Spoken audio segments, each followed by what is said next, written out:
Point. పెద్ద cinema వచ్చిందంటే తెలుగు వారందరికీ కూడా పండగ. ఇప్పుడు ఇది పెద్ద సినిమా మాత్రమే కాదు, పాన్ ఇండియా సినిమా, ప్రపంచవ్యాప్తంగా విడుదలయ్యి పూర్తిగా హల్చల్ చేస్తున్న కల్కి ఫిల్మ్ గురించి మరోసారి మాట్లాడుతున్నాం మనం. కల్కి రికార్డ్స్ క్రాస్ చేస్తుందా, రెండో భాగం ఉండబోతుందా, ఎన్ని భాగాలు ఉండబోతున్నాయి, ఇది అందరి యాంటిసిపేషన్.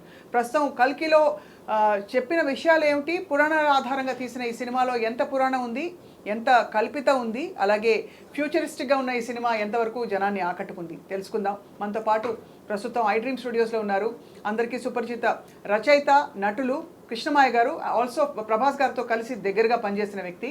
నమస్కారం అండి. అందరికీ బాగా సుపరిచిత senior journalist and analyst Bharadwaj గారిని కూడా పరిచయం చేసుకున్నాను. నమస్కారం సార్. నమస్తే. అలాగే ప్రభాస్ ఫ్యాన్స్ అసోసియేషన్ నుంచి మనకి జాయిన్ అవుతున్నారు ఇద్దరు వ్యక్తులు, హనుమంత్ గారు అలాగే చక్రం గారు. ఇద్దరికి కూడా స్వాగతం. చక్రం గారు, ఫస్ట్ మీతో మొదలు పెడతామండి. ఎలా ఉంది కల్కి, ఎన్నిసార్లు చూసారు ఇప్పటికి? మేము 3 సార్లు చూసాం మేడం. 3 సార్లు, 3x4 అంటే ఒక్కోటి 4 గంటలు పడుతున్న సినిమా చూడాలంటే 12 గంటలు మీరు ప్రభాస్ గారితో ఉన్నారన్నమాట. అయితే 100% మేడం. రైట్. హనుమంత్ గారు మీరండి? మేడం నేను కూడా 3 టైమ్స్ మేడం. 3 సార్లు మీరు కూడా? మేడం. అంటే మాత్రం ఉండాలిగా మేడం. ఆఫ్ కోర్స్ ఇంకోలా కూడా ఉండొచ్చు, 2 సార్లు అర్థం కాకపోతే 3వ సారి చూసారని కూడా అడగచ్చు. ఎందుకంటే చాలా భారీ సినిమా ఇది, చాలా క్యారెక్టర్స్ ఉన్నారు. అంతా ఒకసారి చూస్తే బహుశా దాన్ని వంట పట్టించుకోవడం కూడా కష్టం, అంత రిచ్గా ఉంది సినిమా అని కూడా అంటున్నారు. పెద్ద పెద్ద డైలాగులు, సన్నివేశాలు, ఇంకా అది. సో ప్రభాస్ పక్కన ఉన్న బుజ్జిని చూస్తే మీకు కుళ్ళేసిందండి?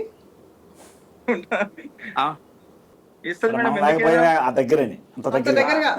ఇప్పుడు కొత్తగా అందరూ ఏమంటున్నారంటే, కృష్ణమాయ గారు మీకు కూడా స్వాగతం సార్, భరద్వాజ్ గారు మీకు కూడా వెల్కమ్ సార్. మనం ఆల్రెడీ సినిమా రిలీజ్ అయిన వెంటనే ఒక చర్చ మన ఇద్దరం మాట్లాడుకున్నాం.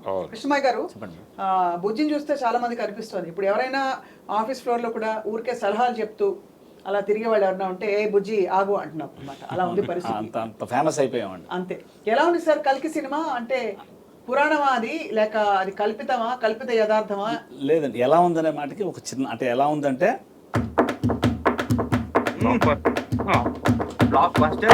ఇలా ఉంది, ఈ రేంజ్ లో ఉందన్నమాట. ఇక పురాణాలకి సంబంధించి మాట్లాడాల్సి వస్తే సప్త చిరంజీవులు ఉన్నారండి. అవును. ఆంజనేయ స్వామి, మన విభీషణుడు, అలాగే మన ఈ క్యారెక్టర్ కూడా అశ్వత్థామ, ఇలాగ ఒక 7 ఉన్నారు. 7లోంచి తీసుకున్నాడండి ఆయన చెప్పింది పర్ఫెక్ట్గా చేశాడు డైరెక్టర్ నాగశ్విన్ గారు. అంటే అందరికీ తెలియకపోవచ్చు, కానీ సినిమా పరంగా అది తెలియాల్సిన పనే లేదండి, చూసుకుంటే వెళ్ళిపోవచ్చు వాళ్ళు చక్కగా. ఎంత అంటే అర్థం లేదు, కొంతమందికి అర్థమైంది, ఇదంతా నేనైతే ఒప్పుకున్నాను. ఎందుకంటే అందరికీ అర్థం అవుతుంది, ఎందుకు అర్థం అవుతుంది అంటే ఇంకోసారి బాగుండి చూస్తున్నారు తప్పించి అర్థం మాత్రం చూడలేదు మేడం. మా ఫ్యాన్స్ అడ్డ అవుతారండి. లేదు, అంటే సిగ్నిఫికెంట్ గా, సింబాలిక్ గా ఉండే విషయాలు ఫస్ట్ టైం గమనించండి. ఎందుకంటే ఒక పెద్ద సెట్, ఒక బోల్డ్ మంది స్టార్స్ ఒక తెర మీద కనిపించినప్పుడు ఫస్ట్ ఆ స్టార్స్ చూడడమే సరిపోతుంది. రెండోసారి చూసినప్పుడు డైలాగులు వింటాం, మూడోసారి వీళ్ళని చూసినప్పుడు డైలాగులు అర్థం చేసుకుంటాం. భరద్వాజ్ గారు ఒప్పుకుంటారు సార్? అంటే ఎన్నిసార్లు చూసారు తెలియదు కానీ నేను ఒకసారి చూసాను. ఇప్పుడు లేటెస్ట్ రికార్డ్స్ ఏంటి సార్? లేటెస్ట్ రికార్డ్స్ అంటే దాదాపు 700 crores వచ్చింది ఇది ఫస్ట్ వీక్ కలెక్షన్స్ అనేది రిపోర్టు. 700 రీచ్ అయింది, 725 దాటింది, అది పరిస్థితి ప్రస్తుతం. అయితే ఇది డెఫినెట్గా సలార్ని క్రాస్ చేస్తుంది అనేది ఇప్పటికీ వినిపిస్తున్నటువంటి మాట. కానీ ఇంకా ముందుకు వెళ్లాల్సినటువంటి అవసరం ఉంది. 1200 కోట్లతో RRR ఉంది, 1500 కోట్లతో బాహుబలి 2 ఉంది, దంగల్ ఉంది 2000 కోట్లతో. కాబట్టి వీటన్నిటినీ బీట్ చేయగలదా లేదా అనేది ఇప్పుడు ప్రధానంగా చూడాల్సినటువంటి పరిస్థితి. ఇప్పటికీ అంటే వీకెండ్కి స్ట్రాంగ్గానే ఉంది, నెమ్మదిగా ఒక 14.3% అలా డ్రాప్ మొదలైంది అనేటువంటి వార్త కూడా వింటున్నాం మనం. దీనికి రీజన్స్ ఏమిటి అనే చర్చలో కొద్ది, కానీ సినిమా ఎలా ఉంది, మీకేమనిపించింది అనే దాని మీద మాట్లాడదామండి. తప్పకుండా. ఒకటి సార్, అంటే క్లియర్ గా మనకి ప్రొడ్యూసర్స్ నుంచి కూడా తెలిసిన విషయం ఏంటంటే, అఫ్ కోర్స్ ఇది చాలా గొప్ప attempt. All hats off to Swapna Dutt, Priyanka Dutt గారి అమ్మాయిలు ఎక్కడ లోటు లేకుండా అందరినీ కలుపుకోవడంలో సమర్థులని నిరూపించుకున్నారు. Best producers in Indian cinema. అలాగే ఎవరి పరిధిలో వాళ్ళు they have done their best. And ఇంకా సీక్వెల్స్ లోంచి ఇంకా బయటపడతాయి విషయాలు. ఎలా అయితే బాహుబలి 2 విపరీతంగా అలరించిందో, ఇక్కడి నుంచి కూడా మనకి లాస్ట్ లో ఏమవుతుంది అని ఇప్పుడు కట్టప్ప కిల్ బాహుబలి అనుకున్నాము. ఇక్కడ మనకి మిస్టరీ ఎలిమెంట్స్ చాలా పెట్టి వదిలేశారు తెలివిగా. ఏమంటారు సార్ కృష్ణమయ్య? కల్కి కడుపులో ఉన్నాడు, అది ఏంటి, కల్కి నెక్స్ట్ ఏంటి ఆ క్యారెక్టర్ ఇప్పుడు మన కర్ణుడిగా మన హీరో గారు మన హీరో గారు చేశారు అంటే ఒక్కొక్క క్యారెక్టర్ని చాలా అద్భుతంగా అక్కడ నుంచి తీసుకున్నాడు అది తీసుకున్నాడు లాక్ వేసాడు మీకు నెక్స్ట్ ఏంటంటే ఒక ఇంట్రెస్ట్ పుట్టి చూసాడు మీరు అన్నట్టు ఆ బాహుబలి గుచ్చాడు ఎవడు గుచ్చాడని అలాగే అద్భుతంగా వెళ్తుందండి మేము డౌట్ లేదు మీరు అన్నట్టు క్రాస్ దాటిపోద్దండి ఎందుకంటే చూసినాడు మళ్ళీ చూస్తున్నాడు అదే మా వాళ్ళు తయారు చేస్తుండే లేదు ఒకటిలేండి అంటే ఇప్పుడు ఏ విత్తు వేస్తే ఆ చెట్టు సో మనం అది అబ్సల్యూట్ నంబర్స్ ఎప్పుడు చూడకూడదు ప్రొడ్యూసర్లకి మంచి జరిగిందా లేదా అయితే స్టార్స్ హిందీ అందరికీ మంచి బెల్ట్ లో జరిగిందని చూడాలి సినిమా సక్సెస్ లో అంతకంటే చూడకూడదు అంతగా చూడకూడదు ఇప్పుడు నేను 2 కోట్లు పెట్టుబడి పెట్టి ఎవరైనా 10 కోట్లు వచ్చాయి అనుకోండి అది భారీ లాభమే లాభం అలాగా పెట్టుబడిని బట్టి వాళ్ళకి ఎంత లాభం వచ్చింది ఆ తర్వాత ఫస్ట్ ఆఫ్ ఆల్ ఇలాంటి ఒక అటెంప్ట్ చేయడమే పెద్ద విషయం మానిటరీ మాత్రమే కాదు అంటే ఈ సంవత్సరం రిలీజ్ అయినటువంటి బాలీవుడ్ సినిమాల్లో ఇది హైయెస్ట్ గ్రాసర్ అయ్యేటువంటి అవకాశం ఉంది అనే మాట కూడా వింటున్నామండి అది అంటే హిందీ బెల్ట్లో ఈ సినిమా అన్డివైడెడ్ టాక్తో నడుస్తోంది అవును అంటే పుష్పకి కూడా తెలుగులో డివైడ్ టాక్ వచ్చినప్పటికీ హిందీలో బాగా రన్ అయింది అది అవును తర్వాత తెలుగులో సెటరైట్ అయింది ఇప్పుడు ఈ సినిమాకి కూడా అదే పరిస్థితి కనిపిస్తోంది అవును అంటే హిందీ బెల్ట్లో అది అద్భుతమైనటువంటి వసూళ్లు రాబడుతుంది అలాగే ఓవర్సీస్ మార్కెట్ కూడా బాగానే ఉంది దీనికి సో ఇక్కడ చక్రం గారు అండ్ హనుమంత్ గారు మన తెలుగు అబ్బాయి అసలు పాన్ ఇండియా స్టార్ కంటే మించిపోయి అంటే బాలీవుడ్ అందరినీ మించిపోయి ఎందుకంటే మంచిగా 100% ఆదిపురుష్ వచ్చినప్పుడు కొద్దిగా డిసప్పాయింట్ అయ్యారు కదా ఫ్యాన్స్ కొంచెం డిసప్పాయింట్ ఏం కాదు మేడం ఇక అట్లేం లేదు కానీ కానీ అంటే ఆదిపురుష్ ని మించిపోయింది అది ట్రిపుల్ మేడం సలార్ మించిపోయింది మేడం సలార్ని అంటే నేను డబ్బుల పరంగా కాదు నేను అనేది పర్ఫార్మెన్స్ పరంగా కావచ్చు మీ ఎక్స్పెక్టేషన్స్ పరంగా 100% సూపర్ మేడం సో ఏమి కొత్తగా చూసారు ఈసారి ప్రభాస్ గారిని మీరు ఈ సినిమాలో ఏం కొత్తదనం మేడం ఈ సినిమాలో ప్రభాస్ అనేనే డిఫరెంట్ మేడం అదే ప్రభాస్ అనేనే డిఫరెంట్ లుక్ ఈ సినిమా లుక్ డిఫరెంట్ బాహుబలి తర్వాత తీసే విధానం కానీ గ్రాఫిక్స్ కనబడకుండా అది అలా కనిపించిన థ్రిల్ అనిపించింది మీకైతే చాలా మేడం మీరు మిస్ అయ్యారా పక్కన మరి అందమైన జోడీ లేకపోవడం ఆబ్వియస్లీ మిస్ అయ్యాం మిస్ అయ్యాం అన్న సృష్టించిండు డెఫినెట్ గా అన్న ఏంటి ట్విస్ట్ ఇచ్చాడు ఇన్స్టాగ్రామ్ లో పెట్టి మేడం బుజ్జి అంటే మేము ఎవరో బాబీ అనుకున్నాం కానీ ఈ బుజ్జి కారణం మాకు తెలియదు మేడం అంటే అది రాను రాను కాలక్రమంలో 2998 కాలానికి బహుశా మానవ సంబంధాలు ఎలా అవుతాయనే టైప్ లో సెంటిమెంట్ పెట్టారు కానీ ఫ్యూచర్ అట్లా ఉండొచ్చేమో ఇప్పుడే అందరూ ఇంకా వాట్సాప్ రీల్స్ చూసుకుంటూ టైం గడిపేస్తారు ఇంకా ఫ్రెండ్స్ గర్ల్ ఫ్రెండ్స్ అన్ని లేకుండా అంటే మీరు బుజ్జి గురించి మాట్లాడేటప్పుడు ఖచ్చితంగా కీర్తి సురేష్ గురించి కూడా మాట్లాడాలి కృష్ణమయ్య గారు ఏ మాట మాట ప్రభాస్ గారి పెళ్లి ఎప్పుడు అని చర్చించుకుంటున్న టైంలో కనీసం సినిమాలో అయినా ఒక జోడీ ఉండి బాగుండే మాకు నేనైతే ఫీల్ అయ్యాను మీరు ఫీల్ అయ్యారా చాలా అసలు ఎందుకంటే ఈ యాక్చువల్లీ మేము లవర్ బాయ్ కింద చూసుకుంటాం ఆయనకి భయం అది చెప్పాను ఈశ్వర్లో పట్టుకోమంటే ఇలా దూరంగా ఇలా పట్టుకుంటాడు ఆయన అమ్మాయిల దగ్గర ఉండాలని భయం అండి కానీ మేము ఫీల్ అయ్యేది ఆయన లవర్ బాయ్ మర్యాద సార్ మర్యాద రామన్ ఆయన అంతే కదా సార్ అసలు ఏదో ఇలా అంటాడు గట్టి పట్టుకోండి సార్ అంటే అంత ఆయన మేము లవర్ బాయ్ అని చూస్తాం ఆయనకి జోడీ లేదంటే మరి మేము ఫీల్ అవుతాం కదా ఫ్యాన్స్ ఏం చెప్పండి చక్రం గారు అంతే కదా ఏంటి భరద్వాజ్ గారు మరి ఈ జోడీ పెట్టకపోవడానికి ఏం కారణం ఏంటి director sensibilities point of view నుంచి ఇక్కడ అంటే జోడీ అనేది ఆయన అనుకోలేదండి ఆయన ఇప్పుడు ఆ బుజ్జి క్యారెక్టర్కి వాయిస్ కీర్తి సురేష్ తీసుకున్నారు తీసుకుని కొంత ఆ ఏరియాలో మ్యాచ్ చేసే ప్రయత్నం జరిగింది అంతవరకే కానీ మొదట అనుకున్నది ఇప్పుడు దిశా పటాని ఒకవేళ లీడ్ రోల్ చేస్తుందేమో అని అనుకున్నారు కానీ పాట వరకు పరిమితమైంది ఇక్కడ వరకు ఈ పార్ట్లో తర్వాత కొనసాగచ్చు రెండోది కర్ణుడు అని కన్ఫర్మ్ చేసిన తర్వాత ఇంకా జోడీ గురించి ఆలోచించే పరిస్థితి ఉండదు ఎలాగో అది కట్ చేస్తాడు ఆయన అయితే ప్రభాస్ అభిమానులకి ఒక రకంగా ఈ పార్ట్ వరకు 2 విధాల డిసప్పాయింట్మెంట్స్ అయితే ఉన్నాయనేది నాకు అనిపించిందండి ఒకటేంటి జోడీ లేకపోవడం లేదు జోడీ లేకపోవడం కన్నా కూడా థియరిటికల్ గా ఈయన కల్కి టైటిల్ రోల్ ఏమో అని అనుకున్నారు టైటిల్ రోల్ కాదు అనే విషయం కన్ఫర్మ్ అయింది అది కొంత ఇబ్బంది రెండోది ఆయన స్క్రీన్ స్పేస్ కు సంబంధించి అమితాబ్ డామినేట్ చేశాడు ఈ సినిమాలో కంపారిటివ్ గా అది ఒక చిన్న డిసప్పాయింట్మెంట్ అవి 2 తప్ప మిగిలింది పాస్ అయిపోయింది రెండోది ఫస్ట్ హాఫ్ లో కొంచెం ఎమోషనల్ గా వెళ్ళుంటే బాగుండేది అంటే మనకి జేమ్స్ కామెరూన్ సినిమాలు ఇవన్నీ చూసాం మనం ఈవెన్ ఈగలో కూడా సెంటిమెంట్ బాగా వర్కౌట్ చేశాడు ఆయన రాజమౌళి అలాంటి ఒక ఎమోషనల్ ప్రోగ్రామ్ ఉండాలి సినిమా కథలో.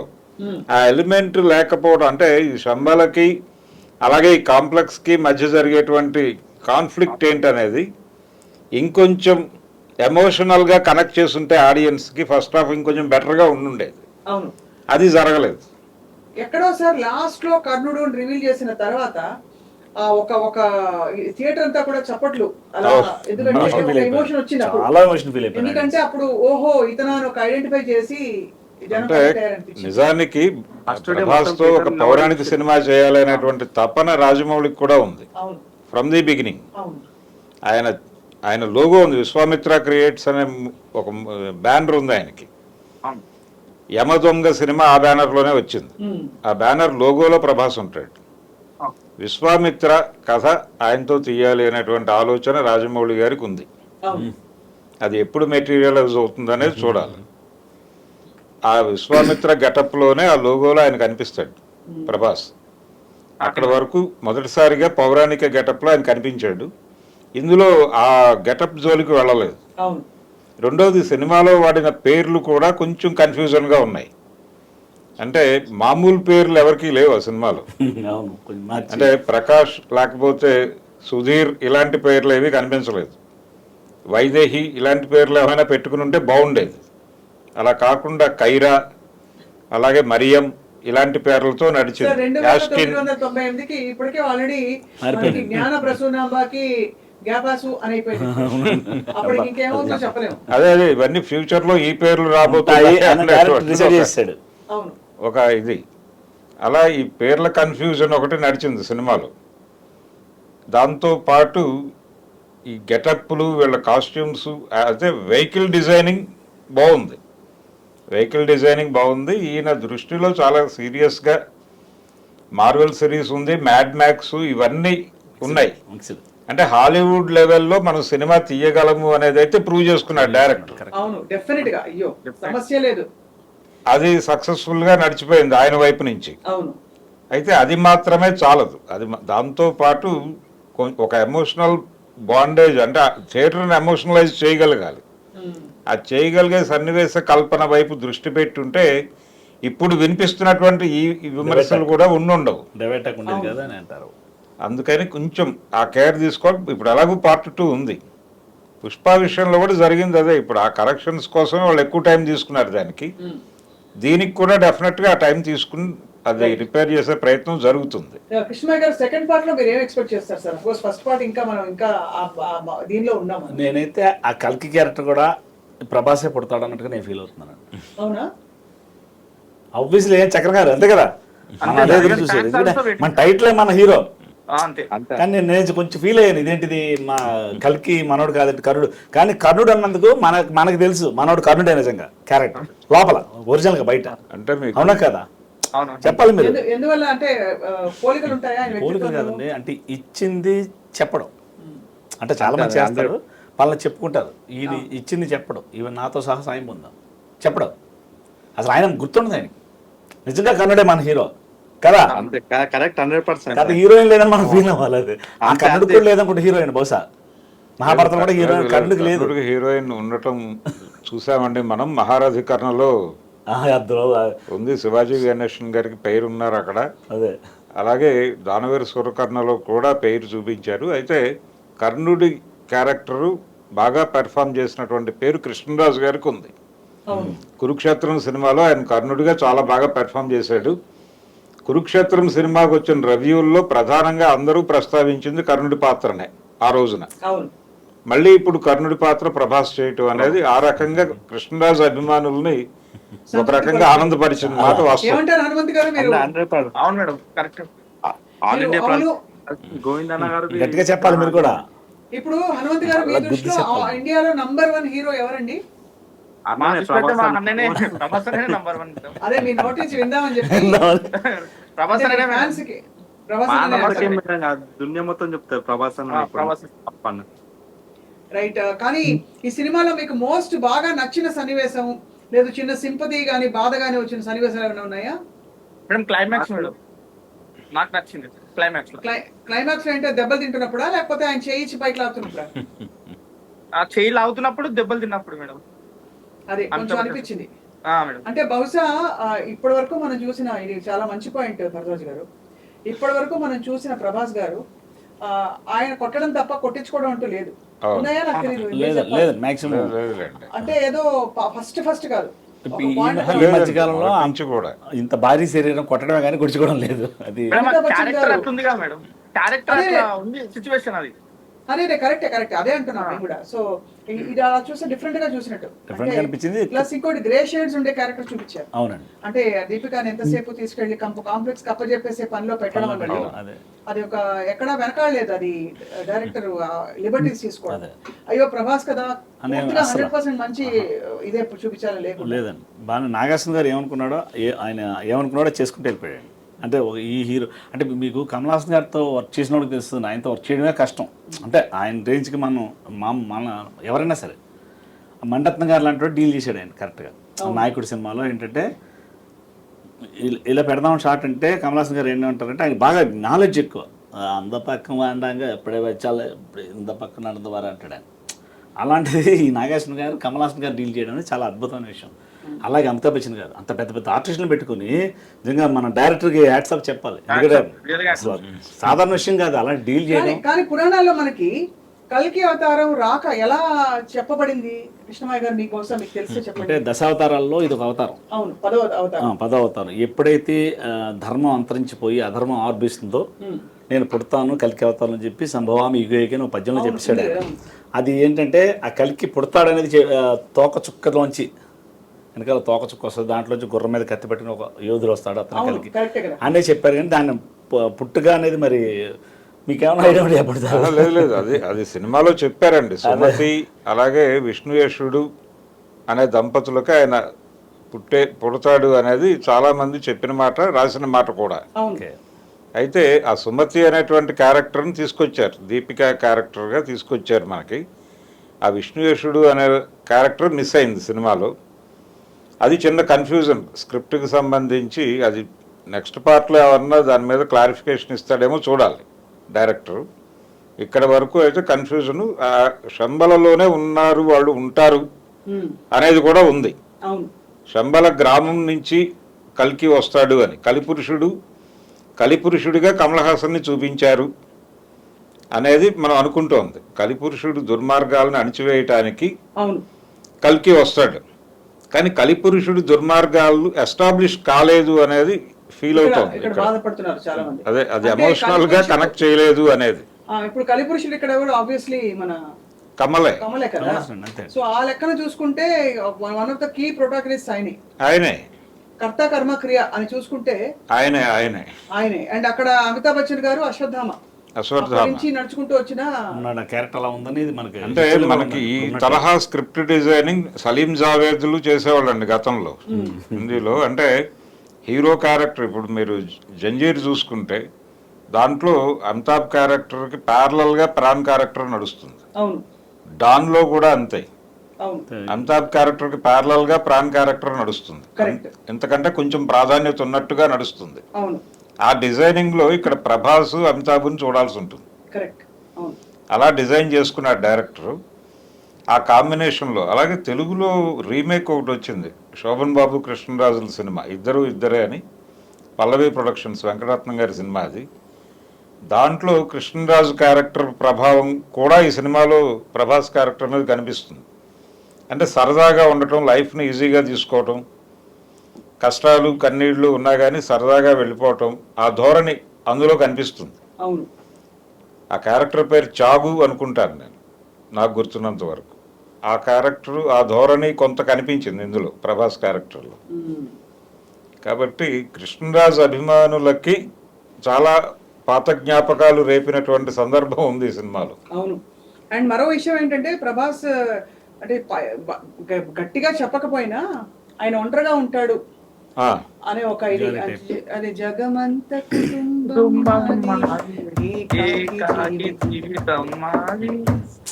డాన్స్ పాడుతుంటే నేను పాడండి సార్. పాటల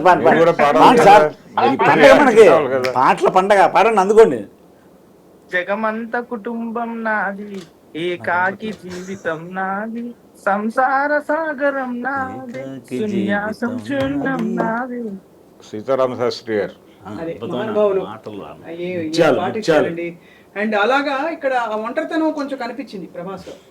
అందుకనే పెద్ద హడావిడి హంగామా లేకుండా నాకేంటి నాదేంటి అని బేసిక్ గా అంతే కదా, అలా అలా డిజైన్ చేశారండి. అంటే డిజైన్ చేసి పెట్టారు. ఇప్పుడు కర్ణుడు కూడా కదా, అదే కదా, కర్ణుడు కూడా అంతే ఇంచుమించు అదే అలాంటి క్యారెక్టర్ కాబట్టి దానికి మ్యాచ్ చేసుకుంటే వెళ్ళిపోయింది. అంటే ఎంత సెన్సిటివిటీతో నాగశ్విన్ ఈ చాలా క్యారెక్టర్స్ ప్లానింగ్ అసలు మామూలుగా లేదండి. నిజంగా ఆ రెండవ సినిమా కదా బహుశా ఆయనకి, డైరెక్టర్ గారికి లేదు లేదు, మూడో సినిమా. మూడో సినిమాలోనే ఇంత రేంజ్ సబ్జెక్ట్ తీసుకుని ఇంతమంది ఆర్టిస్టులు పెట్టుకుని ఇలా ఇంత అద్భుతంగా నడిపించాలంటే చాలా గట్స్ ఉండాలి. అవును. అంటే ఇప్పుడు కంపెనీలు కూడా ఒప్పుకోరండి, కొన్ని కంపెనీలు అంత రేంజ్ ఖర్చు పెట్టి అంటే దిగిపోయి కూడా ఒప్పుకోరు. అంటే మేము వర్క్ చేస్తూ ఉంటాం కదా, తగ్గించండి ఖర్చు, అలా రేంజ్ ఎక్కడా కాంప్రమైజ్ అవ్వకుండా ఎలాగ తీసేశారండి. నాకు తెలిసి అద్భుతంగా చేశారు అసలు. ఒక ఇంగ్లీష్ సినిమాలు దాటిపోయాం, అది మ్యాడ్ బ్యాక్స్ ఏదో వచ్చింది ఇంత ఆ స్టైల్లో ఉంటుంది. మ్యాక్స్ అలాగే మార్వెల్ సిరీస్ ఇవన్నీ చూసినటువంటి జనరేషన్, అతను కూడా ఆ జనరేషన్ యూతే, నాగశ్విన్ కూడా. మీరు చెప్పండి, దీపిక కూడా ప్రభాస్ కి పేరు అవుతారని ఏమన్నా మీరు ఎదురు ఎక్స్పెక్ట్ చేశారా? మేము అనుకుంటున్నాం అట్లా. ఆ? అనుకున్నాం మేడం, హీరోయిన్ లెక్క ఉంటది అది అని అనుకున్నాం మేము. అనుకుని కానీ లేకపోవడంతో కొంచెం చింతించారు అంతేనా? చిన్న డిసప్పాయింట్మెంట్. మేడం దీపికా గారిని చూసినప్పుడు ఏమనిపించింది మీకు? స్టోరీ మొత్తం మేడం సైడ్ ఉంది, దీపిక మేడం సైడ్ మొత్తం. అదే అంటే కలికి అవతారానికి తల్లి అవును. తల్లి ప్రాధాన్యత సంతరించుకుని చాలా ఉన్న క్యారెక్టర్ అన్నమాట. అంటే మనకి పురాణాల్లో రామాయణంలో ఒక విషయం ఉంటుందండి, ఆయన కౌసల్యని దశరథుడిని ఎంపిక చేసుకుంటాడు, సెలెక్ట్ చేసుకుని వీళ్ళకి పుట్టాలి అని డిజైనింగ్ చేసుకున్నట్టుగా మనకి రాసి ఉంది.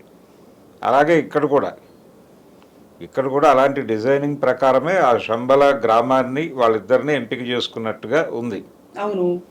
అది ప్రాపర్గా ఎస్టాబ్లిష్ కాలేదు సినిమాలో.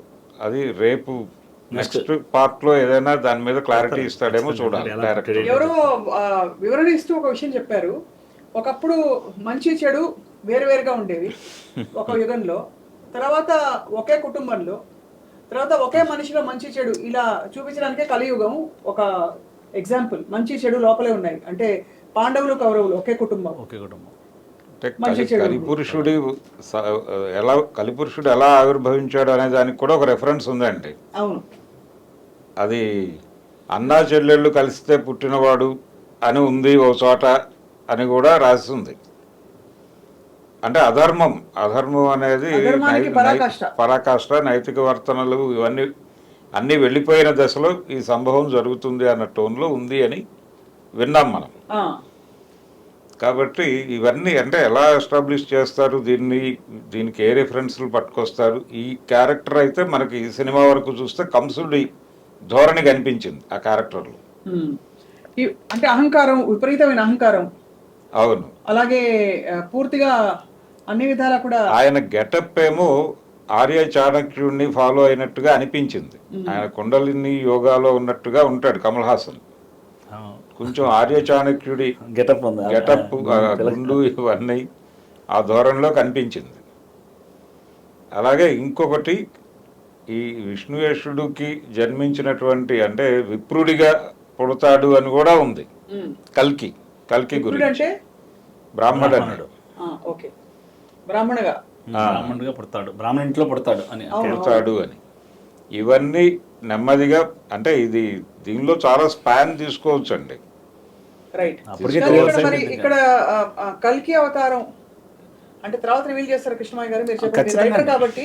తండ్రి అసలు దీపిక గర్భం దాల్చడం ఎలా జరిగింది అది వివరణ ఇవ్వాల్సిందండి. నెక్స్ట్ దాంట్లో పార్ట్ 2లో ఖచ్చితంగా క్లియర్గా ఉంటుంది నాకు తెలిసి. ఎందుకంటే ఇప్పుడు ఇదే ఇంత చేసుకెళ్లారు, ఇంత ఇట్టు కొట్టారంటే దాన్ని ఇంకా కేర్ తీసుకుంటారు. బాహుబలి అన్నీ ఎలాగ ఉంది, దానికి ఇంకా పెద్ద హిట్ అయింది, దానికంటే పెద్ద డబ్బులు కూడా వచ్చింది. నరేషన్ లో ఎక్కడో అంటే ఇది ఈవిడ గర్భం దాల్చడం అనేది ఒక సిగ్నిఫికెంట్, అంటే సైంటిఫిక్ గా అలా వెళ్ళిపోయారు. అది ఎక్కడది ఏంటంటే నెక్స్ట్ అంటే వచ్చిన అంశాన్ని అదేదో బైబిల్లో మరియా ఎలాగైతే పరిశుద్ధాత్మ ద్వారా గర్భం పొందింది అనేటువంటి ఒక నమ్మకం ఉందో అలాంటిది ఏదో ఇక్కడ అడాప్ట్ చేసినట్టుగా అనిపించింది. కానీ తర్వాత బహుశా రివీల్ చేస్తే అర్థమవుతుంది ఎక్కడి నుంచి వచ్చింది. ఏమంటారండి చక్రం గారు? కరెక్ట్. మీకేం క్వశ్చన్స్ వచ్చాయి చెప్పండి, మేమే మాట్లాడుతున్నాం. మీకేం క్వశ్చన్స్ వచ్చాయి? నెక్స్ట్ సినిమాలో మీరు చూడదలుచుకుంది ఏంటి?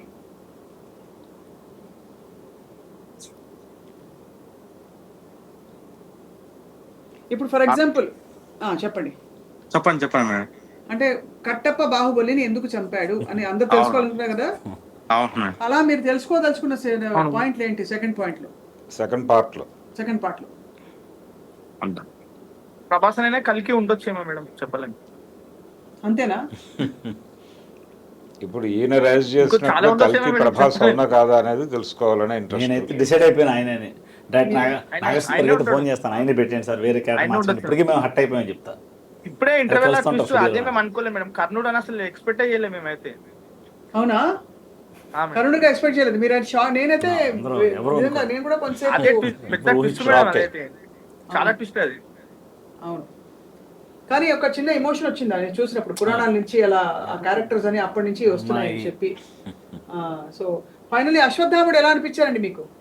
Super madam. అమితాబ్ ఆ బచ్చన్ గారు. క్యారెక్టర్ కి పేరు పెట్టే చంపేశాడు అసలు. లేనే లేదు మేడం. ఆ టాలెంట్ లెవెల్ చేశాడు. వేరే లెవెల్, అదైతే వేరే అవును. లెవెల్ అసలు. అవును. మంచి యాక్టింగ్ కానీ చేశారు madam. Each and every scene madam ఒక గ్రాఫిక్స్ లాగా అయితే సినిమాతో అనిపించలేదు మేడం. అట్లా తీసే విధానం కానీ క్లారిటీ, ఫుల్ క్లారిటీ, సినిమా మొత్తం టోటల్ క్లియర్.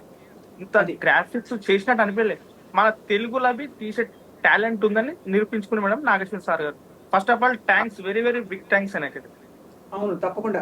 అయితే ఒక్కొక్క సినిమాతో ప్రభాస్ అందుకోలేనంత పెద్ద స్టార్ అయిపోతున్నారా? పెద్ద మేడం, స్టార్ రేంజ్ పెద్ద స్టార్ ఇప్పటికి అయిపోయాడు అన్న ఆల్రెడీ. ప్రతి ఒక్క సినిమాకి కలెక్షన్ రావడం మీరే చూసుండొచ్చు మేడం. అవును, ఖచ్చితంగా. ఇప్పుడైతే సార్ భరద్వాజ్ గారు, ఇప్పుడు రెండో పార్ట్ లో ఏ ఉండొచ్చు అని మీరు ఎక్స్పెక్ట్ చేస్తారు? ఒక క్విక్ గా చెప్పి ఆ తర్వాత కృష్ణమయ్య గారు మీ ఆలోచనలు కూడా, ఏ సన్నివేశాలు, ఏ పాత్ర ఎలా అనిపించాయని చెప్పి తర్వాత మనం ఖచ్చితంగా. చర్చను అంటే ముగిద్దాం. ఒకటి, ఆయన ఈ సినిమా ప్రారంభంలో కృష్ణుడు క్యారెక్టర్ చూపించాడు మనకి. అర్జున్ దాస్ అనుకుంటా అని డబ్బింగ్ చెప్పాడు అక్కడ. కొంచెం తమిళ యాసలో నడుస్తుంది అది, ఆ వెర్షన్. కృష్ణుడిని అశ్విని దత్ గారు నిన్నో మొన్నో రివీల్ చేశాడు, మేము యాక్చువల్గా ఎన్టీఆర్ని ఏఐలో క్రియేట్ చేద్దాం అనుకున్నాము అని, కానీ అది ఆగిపోయింది అని. సరే, వాళ్ళు చేస్తుంటే అలా ఉండేది అనేది పక్కన పెట్టేస్తే, మొత్తానికి ఆ క్యారెక్టర్ని ఒక షాడోలో చూపించారు, వినిపించారు, అంతవరకే. కృష్ణుడి పాత్ర వినిపించింది, అర్జునుడు కనిపించాడు. ఈ వినిపించిన కృష్ణుడు ఏం చెప్తాడు? కల్కి అవతారంగా నేను వచ్చినప్పుడు నాకు సపోర్ట్గా నువ్వు నిలబడతావు అని చెప్తాడు ఆయన అశ్వత్థామకి. చెప్పి వెళ్ళిపోతాడు. అది పార్ట్ 2గా ఆయన చూపించే ప్రయత్నం చేస్తాడు ఇప్పుడు. అలా కర్ణుడు ఎక్కడి నుంచి వచ్చాడు, ఎందుకు వచ్చాడు అనేది ఒకటి ఉంటుంది అవును. డెఫినెట్గా. అలాగే పాత ఫ్లాష్ బ్యాకుల్లోకి వెళ్ళి పాత గొడవలు కూడా తీసుకొచ్చేటువంటి అవకాశం ఉంది. అవును, అంటే మహాభారతం కథ కొంత దీనిలోకి వస్తుంది. అలాగే విజయ్ దేవరకొండ కొనసాగే అవకాశం ఉంది, అర్జునుడి పాత్ర కొనసాగే అవకాశం ఉంది. అంటే మనకి పౌరాణిక రెఫరెన్స్ అనేది ఈ సినిమాలో ఊరికనే సూచన మాత్రంగా ఉంది. పార్ట్ 2లో అది కీలకంగా మారే అవకాశం ఉంది. అవును. అందుకని కొంచెం దీనికంటే డిఫరెంట్గా పెడుతుంది అది. అంటే ఇండియన్ మైథాలజీని టెక్నాలజీ ముసుగులో ఇబ్బంది పెట్టారు అనేది ఇప్పుడు వచ్చిన విమర్శ. ఈ విమర్శకు సమాధానం చెప్పే ప్రయత్నం అందులో జరుగుతుంది. రెండో పార్ట్లో ఖచ్చితంగా ఉంటుంది. అందుకని కొంచెం మహాభారతాన్ని విస్తరించి చూపించే ఛాన్సెస్ ఉన్నాయి. కృష్ణమయ్య గారు మీరేమంటారు సార్? ఇప్పుడు మీకు అర్జునుడు అని కన్ఫర్మ్ అయిపోయింది. ఇప్పుడు గాంధీవం అంటే అర్జునుడి చేతిలో ఉండే ధనస్సు, అలాగే కర్ణుడి చేతిలో ఉండేది విజయశ్రీ. పై ఫిక్స్ చేశాడండి. ఇప్పుడు గాంధీవం అనేది, గాంధీవం అనగానే అర్జునుడు, గాంధీవ పాండిత్య కలలుగా అదే అస్త్రాలు సంధించగా అని పాటలు రాసేసారు, ఆల్రెడీ ఫిక్స్ అయిపోయారండి. ఇప్పుడు గాంధీవం అంటే అర్జునుడే, కరుడి చేతిలో విజయశ్రీ ఆయుధం ఉంది, ధనస్సు ఉంది, ఇవన్నీ అంటే చెప్పేశాడు. ఈ క్యారెక్టర్లు ఇవన్నీ చెప్పేశాడు ఆయన డైరెక్టర్ గారు. కాకపోతే మేము ఫీల్ అయింది ఏంటంటే, ఇప్పుడు కల్కి ఎవరు పుట్టగానే ప్రభాస్నే చూపిస్తారా మళ్ళీ ఎదిగాడని? అలా చూపిస్తేనే కొత్త హీరో ఇంకా ఉండే అవకాశం ఉండదు కదా, వేరే ఇంకొక క్యారెక్టర్, ఇంకొక స్టార్ ని. అంటే ఏమో సార్, ఇప్పుడు మేము లాజికల్ గా చెప్పలేము. ఇప్పుడు కర్ణుడి క్యారెక్టర్ ఆల్రెడీ ప్రభాస్ గారు ఉన్నప్పుడు అదే మరి ఆయన పోలికలతో మరి ఇంకొక ప్రభాస్ ఎలా ఉంటారు, ఎలా జస్టిఫై చేస్తారు? అదే మరి నాకైతే మేము అటువంటి ఇబ్బంది ఏం పడక్కర్లేదండి. మనకి గతంలో ఒకే సినిమాలో 5 పాత్రలు చేసినటువంటి సందర్భాలు చూసాం. అంటే కృష్ణుడిగా కనిపించిన వ్యక్తి కీచకుడుగా కూడా కనిపించిన సినిమా మనం చూస్తున్నాం, శ్రీమద్ విరాట పర్వం అనేటువంటి సినిమా. కాబట్టి ప్రభాస్తో ఆ క్యారెక్టర్ చేయించడం ఇబ్బందికరమేం కాదు. అది చాలా డిఫరెంట్ గా అనుకుపోయే అవకాశాలు కనిపిస్తుంది.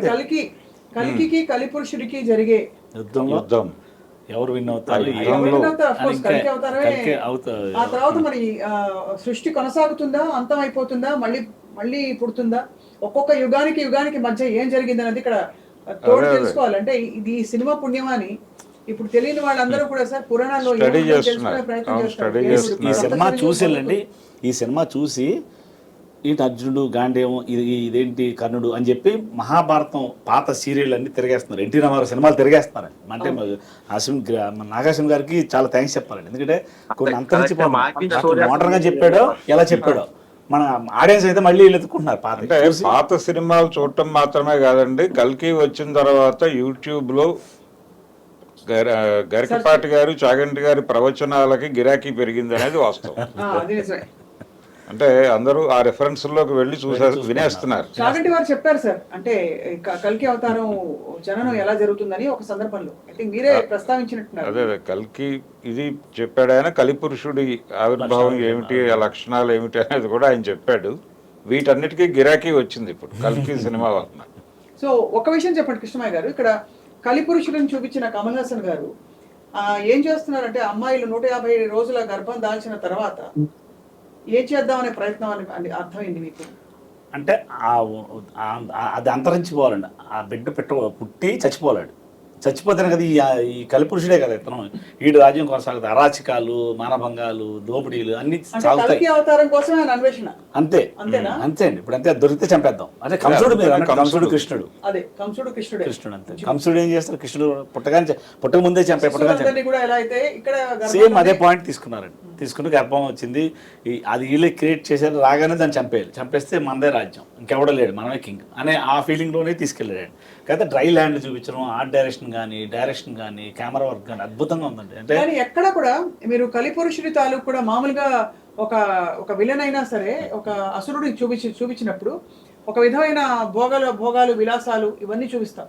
ఆ విలాసాలు లేకపోగా పాపం అక్కడ ఆయన ఏదో యోగంలో ఉంటాడు, ఆయన యోగ సాధనలో ఉన్నట్టుగా ఉంటాడు, యోగ సాధనలో ఉన్న ఒక ఋషిలాగా ఉంటాడు. అదే ఇప్పుడు అంటే మనకి బ్యాంక్ చేసిన 1000 రూపాయల నోట్లు ఉన్నాయి, అవి కట్టలు పెట్టుకుంటే ఏం లాభం అని ఎలా అయితే అడుగుతామో, కలిపురుషుడికి అన్ని డబ్బులో పవరో భోగాలు ఉండి కూడా అక్కడ ఆ పరిస్థితి చూస్తే మాత్రం అలా అనిపించలేదు. ఏమంటారండి? మీకు కాంప్లెక్స్ మొత్తం కూడా తపస్సులో ఉన్నాడు ఆయన. కాంప్లెక్స్ లో వాళ్ళు చూపించినటువంటి వాతావరణం అంతా కూడా ఏదో కార్పొరేట్ కంపెనీలా అనిపించింది. అది టీసీఎస్ అలాగే ఆ ఏరియాలో చాలా సుఖవంతమైన జీవితం గడుపుతున్నారు, వాళ్ళందరూ సరదాగా ఉన్నారు అన్నట్టుగా చూపించాడు. ఆ కార్పొరేట్ రాజ్యానికి అధిపతిగా చూపించాడు ఆయన్ని. అదే చూపించినప్పుడు ఆయనేమో యోగ సాధనలో ఉంటాడు. అంటే ఇవన్నీ ఇంటర్ప్రిట్ చేసుకోవడం ఎలాగా అని, కలిపురుషుడికి ఏమి కావాలి అంటే యోగా చేస్తాడు కలిపురుషుడు. ఒకవేళ నిజంగా ఆయనకి ప్రపంచం అంతా ఆయన మొత్తం స్వాధీనం తీసుకున్నా ఏమేమి అనుభవించేస్తాడు ఆయన? తర్వాత అక్కడ ఆయన చివరిలో శ్రీశ్రీ పద్యం చెబుతూ మరో ప్రపంచం అంటూ వెళ్ళిపోతాడు. అవును, అంటే ఆకలి రాజ్యం రెఫరెన్స్లు ఇవన్నీ ఒక్కసారి అలా జనాలకి చూపించాడు. పతితలార భ్రష్టులార బాధాతర్ప ద్రష్టులార రగాపడిన తమ్ములార వస్తున్నాయి జగన్నాథ రథచక్రాలు వస్తున్నాయి భూకంపం పుట్టిస్తా ప్రళయాగ్ని సృష్టిస్తా అది వేసుకున్నాడు దీంట్లో. అంటే మన శ్రీశ్రీ గారికి అంటే అద్భుతం. మనం ఒక్కొక్కరిని ఎత్తుకోవడం, వాళ్ళ క్యారెక్టర్ అందులో పెట్టడం, ఈ డైరెక్టర్ గొప్పతనం. అలాంటి విప్లవాత్మకమైన అది పాజిటివ్ గా రాశారు కదా శ్రీశ్రీ గారు. శ్రీశ్రీ గారు పాజిటివ్ గా రాశారు. చెప్పాడు అనుకోండి, అంటే వాళ్ళ రాక్షసులకి ఇతను శ్రీశ్రీ. అంటే ఇప్పుడు యాష్కిన్ కలిపురుషుడా కాదా అనే సందేహం కూడా ఈయన మళ్ళీ వేరే ట్విస్ట్ పెడుతున్నారు. లేదు, ఒక అనుమానం ఆల్రెడీ రైజ్ అయ్యి ఉంది. ఈయనే కలిపురుషుడా, లేదు కలిపురుషుడు ఆవిర్భావం ఇంకా మనకు తెర మీద ఆవిష్కృతం కాలేదా అందుకే ఆ మాట ఇందాక ప్రస్తావన వచ్చింది సార్. అంటే మంచి చెడు కలగలిసిన ఒక క్యారెక్టరే విలన్. ఎందుకంటే అన్ని మనలోనే ఉంటాయని అంటారు కదా. పాయింట్ మీరు చెప్పారు. అదే ఒక్కొక్క యుగం దాటుకుంటూ వస్తే మీరు మంచి చెడులు వేరు వేరు రాజ్యాల్లో ఉండేవి, మంచి చెడు వేరే ఒకే కుటుంబంలో వేరు వేరు సెక్షన్స్ లో ఉండేవి. ఇప్పుడు చూస్తే ఒకే మనిషిలో వేరు వేరు మంచి చెడు ఉండడం. కాబట్టి ఫైనలీ ఇంకా సర్వైవల్ ఆఫ్ ద ఫిట్టెస్ట్ అంటారు కదా, అక్కడ ఒక 2 పాళ్ళు ధర్మం ఎవరికి ఎక్కువ ఉంటే, బికాస్ ఏ విధమైన పవర్ కాంక్ష అయినా కూడా మనకి చెప్పబడిన విషయాల ప్రకారం అయితే తప్పు. అంటే రాజ్యకాంక్ష ఎవరికున్నా తప్పే, అది ధర్మరాజుకున్నా తప్పే, ఇంకొకరుకున్నా తప్పే కదా. అవును, అంతే కదా. కామ క్రోధ లోభ మోహ మద మాత్సర్యాలని త్యజించి వదిలిన వాడు వాటిని జయించిన వాడే కదా జయించటమే, ఉత్తమోత్తమ జయించటమే. స్థితికి మోక్షము లభిస్తుందని చెప్పి మరి అంతిమంగా మోక్షం అయినప్పుడు ఏ రాజ్యం కోసం ఎవరు పోరాడినా కూడా తప్పే. తప్పే. సో అలా మనకి పాపం మనం మాట్లాడుతున్నది పాపం నచ్చకో మరి వెళ్ళిపోయారు చక్రం గారు, కట్ అయ్యారు. హనుమంత్ గారు ఫైనల్ గా మీ మాట అండి. మేడం పౌరాణిక చర్చ ఎక్కువ Final గా మీ జరిగింది మాట. అనుకుంటాడు ఆయన. సినిమా కోసం మీ మాట. Madam compulsory cinema 1000 crores collection చేస్తుంది మేడం. అది 100% సినిమా బ్లాక్ బస్టర్ ఈపిక్. అంతే. మీరేమంటారు సార్ భరద్వాజ్ గారు? తప్పకుండా ఇది అద్భుతమైన ఒక కొత్త ఒరవడికి. అంటే ఒకటి మాత్రం వాస్తవం, ఇది పౌరాణిక కోణంలో చూసి రకరకాల విమర్శలు వస్తున్న మాట వాస్తవమే, కానీ ఈ జనరేషన్ యూత్కి ఇది కనెక్ట్ అయింది అనేది అయితే అనిపిస్తున్న విషయం, కనిపిస్తున్న విషయం కూడా. అంటే వాళ్ళేం డిసప్పాయింట్గా మాట్లాడట్లేదు బయటకు వచ్చి. చాలామంది అద్భుతంగా పిల్లలతో మాట్లాడితే వాళ్ళు చాలా పాజిటివ్గానే రెస్పాండ్ అవుతున్నారు. అంతే అంతే. ఈ రెస్పాన్స్ కొనసాగుతోంది, అందుకనే కలెక్షన్స్లో అది కనిపిస్తోంది. కానీ ఇంకొంచెం వాళ్ళ తల్లిదండ్రుల్ని కూడా అట్రాక్ట్ చేసేలాగా అందులో ఇంకొంచెం ఎమోషన్ జోడించుంటే అది నెక్స్ట్ లెవెల్కి వెళ్ళుండేది. ఈ లోపాన్ని ఆయన బహుశా పార్ట్ 2లో పరిహరించుకునే ప్రయత్నం చేస్తాడని ఆశిద్దాం. అలాగే ఇంకొకటి, ఆయన ఎలాగూ పూర్తిగా కొంచెం భారతం వైపు డ్రైవ్ అవుతాడు కాబట్టి జనాలకు తెలిసిన చరిత్రలోకి ఎంటర్ అవుతారు. ఇప్పటివరకు కలిపురుషుడికి సంబంధించి, కల్కికి సంబంధించి అంత ప్రాచుర్యం లేదు. ఇప్పుడు ఆయన మహాభారత కథలోకి వెనక్కి వెళ్తే అది కొంత తెలిసినటువంటి కథ కాబట్టి ఎక్కువ కనెక్ట్ అయ్యే అవకాశం ఉంటుంది. అవును. అందుకని పార్ట్ 2 దీన్ని మించి ఉండే అవకాశం అయితే ఉంది. అంతేగాని కృష్ణమయ్య గారు తప్పకుండా పార్ట్ 2లో 2 పార్ట్లే ఉంటాయి, ఇంకా ఎక్కువ ఉంటాయి సార్. ఇంకా ఎక్కువ ఉండేలా ఉందండి. ఎందుకంటే ఉంటాయని ఆయన కూడా చెప్పాడు. హనుమంత్ గారు కూడా కన్ఫర్మ్ చేశారు. నెవర్ ఎండింగ్ ప్రభాస్ కదండి. గారు చెప్పుంటారు స్వయంగా. సినిమాటిక్ యూనివర్స్ అనే మాట వాడేశాడు వాడు. వాడేశారు. ఎందుకంటే ఇలాంటివి వెళ్తూ ఉంటాయండి. మనం ఆ పాయింట్ ఎత్తుకున్న పాయింట్ అటువంటిది. కలిపురుషుడు వచ్చాడు, ఏం చేశాడు, వాడిని ఈ నెల అంతం చేశాడు, వాడు ఈ నెల అంతం చేశాడు, ఇంకా వెళ్తూ ఉంటుంది నెక్స్ట్ సినిమా అయితే సూపర్ హిట్. చక్రం గారు, మా హనుమంత్ గారు, మనం అంతే, మనకు కావాల్సింది ఏమంటే సినిమాలో ఉంది. సీన్ మారుతో మనం, లేకపోతే ఇంకా ఏదైనా ఏమేద్దాం, కట్టు మీది పాల పిట్ట పట్టపోతే తేలుకుంటే మంత్రమే జానవైతే మల్లపులా చెండొంత. మన సినిమా హిట్టే కదా ఓ బ్రదరు, మన కల్కి హిట్టే కదా. ఇలా ముగించేద్దాం కదా. డన్. సూపర్ డూపర్ హిట్ పోయా మన సినిమా. ఇంక చూసేది ఏం లేదు. ఆయన అందిస్తున్నారు బ్లాక్ బస్టర్ కదా. ఓ బ్లాక్ బస్టర్ అంటే నేను మీ వాయిస్ ఎట్లా పోతున్నాను. ఏమైనా మన సినిమా సూపర్ డూపర్ హిట్, ఆల్రెడీ ఆడియన్స్లోకి వెళ్ళిపోయింది. తప్పకుండా waiting for second part. Nag Ashwin గారికి హ్యాట్స్ ఆఫ్, అలాగే వైజయంతి మూవీస్ కి hats off, and also hats off to all the stars. ఈ అద్భుతమైన ప్రయోగంలో ఇంత పెద్ద మ్యాసివ్ మ్యామత్ ప్రాజెక్ట్ లో భాగమైనందుకు. అండ్ అలాగే thank you all for watching to the point. Thank you very much Hanumanth గారు. Thank you sir. Thank you అండి. Thank you very much. Thank you అండి.